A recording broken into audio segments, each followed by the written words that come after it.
नमस्कार, गौराईज फूड रेसिपीमध्ये आपले खूप खूप खूप मनापासून स्वागत. तर आज आपण बनवतोय हिरव्या वाटणातील वजरी मसाला. याआधी मी तुम्हाला काळ्या वाटणातील वजरी रस्सा कसा बनवायचा ते दाखवलेला. त्या वजरी मसाल्याची चव भारी आहे, पण ह्या हिरव्या वाटणातील वजरी मसाला भन्नाट लागतो. तुम्ही एकदा जरूर ट्राय करा. चला तर रेसिपीला सुरुवात करूया. पण त्याआधी तुम्ही माझ्या चॅनलला सबस्क्राईब केलं नसेल तर सबस्क्राईब करा आणि बाजूला छोटीशी बेल आहे ती सुद्धा प्रेस करा, कारण अशाच नवनवीन रेसिपीचे अपडेट सर्वात आधी तुमच्यापर्यंत येतील. आणि रेसिपी आवडली तर लाईक जरूर करा. रेसिपी कुठे स्किप करू नका, पूर्ण बघा. तर चला तर आपण सुरुवात करूया. तर हे बघा, हे मीडियम साईजचे कांदे मी उभे चिरून तव्यात भाजत ठेवलेले आहेत आणि त्यावर आता थोडं तेल घातलं आहे आणि कांदा आपल्याला छान असा भाजून घ्यायचा आहे. कांदा भाजताना आपल्याला एकदम काळपट करायचा नाही आहे. तर अशा प्रकारे आपण हा कांदा भाजून घेतलेला आहे. ह्यानंतर आपल्याला खोबरं घालायचं आहे. तर हे मी अर्ध्यापेक्षा कमी म्हणजे पाव वाटी खोबरं घेतलेलं आहे. ओलं खोबरं आहे आणि याचे लहान लहान तुकडे करून मी तव्यात घातलेले आहेत आणि ह्यांनाही छान असं आपण भाजून घेऊया. अगदी रंग बदलेपर्यंत आपल्याला ह्यांना भाजायचं आहे. तुम्ही बघू शकता खोबरं भाजलं आहे. आता ह्याला काढून घेऊया आणि ह्यानंतर आपल्याला सुकं खोबरं घालायचं आहे. तर मी हेही पाववाटी खोबरं घेतलेलं आहे आणि हे छान असं खरपूस भाजून घेऊया आणि एका प्लेटमध्ये गार होण्यासाठी काढून ठेवून देऊया.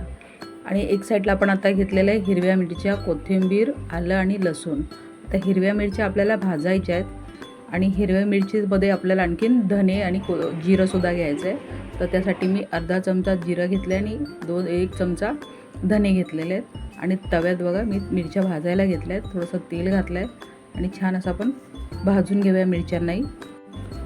मिरच्यांचा रंग बदलेपर्यंत आणि मिरच्या फुटल्या पाहिजे.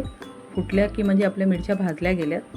तर अशा प्रकारे मी मिरच्यासुद्धा भाजून घेतल्यात. आता ह्याच्यात आपल्याला धणे आणि जिरं दोन्ही भाजून घ्यायचं आहे.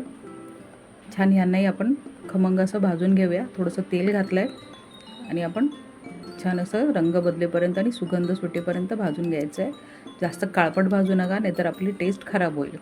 आता हे तिन्ही वाटणं आपण म्हणजे भाजलेले हे साहित्य आपण साईडला काढलेले. आता हे गार झालेलं आहे आणि आता हे आपण मिक्सरच्या भांड्यात घेऊया. तर आधी हिरवं वाटण आपण वाटून घेणार आहोत. तर त्यासाठी मी सगळं घातलेलं आहे. त्यामध्ये हिरवी मिरची, लसूण, आलं आणि कोथिंबीर. आता हा 1 चमचा मी गरम मसाला घातला आहे. त्यानंतर आपण जे भाजलेलं धने जिरे आहे ते सुद्धा आपण ह्याच्यात घालूया आणि छान असं पेस्ट करून घेऊया. तर हे बघा, छान अशी आपण पेस्ट तयार करून घेतलेली आहे. आता ही साईडला ठेवूया आणि ह्यानंतर आपण कांदा खोबरं वगैरे भाजलेलं ते सुद्धा ह्या मिक्सरला आपण फिरवून घेऊया. छान अशी ह्याची पेस्ट तयार करून घेतलेली आहे आपण. आता हे साईडला ठेवून देऊया आणि गॅसवर बघा मी टोप ठेवला आहे. त्यात 4-5 पळ्या मी तेल गरम ठेवलेलं आहे. तेल छान गरम झालं आहे. त्यामध्ये आपण हिरवं वाटण जे केलेलं ते घालूया आणि छान असं आपल्याला परतून घ्यायचं आहे तेल सुटेपर्यंत. आता ह्याच्यात आपल्याला हळद घालायची आहे. हळद मी अर्धा चमचा, अर्धापेक्षा कमी घातलेली आहे, कारण की आपण हिरवं बनवतो आहे म्हणून. आणि त्यानंतर आपण चवीपुरतं मीठ घालूया. तर हे बघा, आता छान आपण मिक्स करून घेऊया. छान याचा सुगंध सुटला आहे घरभर. आणि आपण आधीच वजडी बॉईल करून घेतलेली. तर हे बघा, अशा प्रकारे ह्याच्यात आपण कांदा, टोमॅटो, कोथिंबीर घालून आणि थोडंसं तेल, हळद, मीठ घालून बॉईल करून घेतलेली आहे. ही आपण अशीच खाल्ली तरी खूप छान लागते. चपातीबरोबर किंवा भाताबरोबर अगदी अप्रतिम लागते. तर अशी तरी खाल्ली तरी चालते, खूप छान लागते. असंही एकदा करून बघा आणि असंही एकदा भाताबरोबर खाऊन बघा, खूप सुंदर लागते. तर मी हे आधीच बॉईल करून घेतलेलं आहे. आता हेच आपल्याला ह्या वाटणात घालायचं आहे. म्हणजे जी आपण पेस्ट फ्राय करून घेतलेली आहे, छान परतून घेतलेली आहे, त्याच्यावर आपल्याला आता ही जी वजडी बॉईल केलेली आहे ती घालायची आहे. ही पाण्यासकट जे पाणी आपण त्याच्यात होतं ते सगळं आपण एकत्र करून घालणार आहोत आणि छान असं आता ह्याला मिक्स करून घेऊया.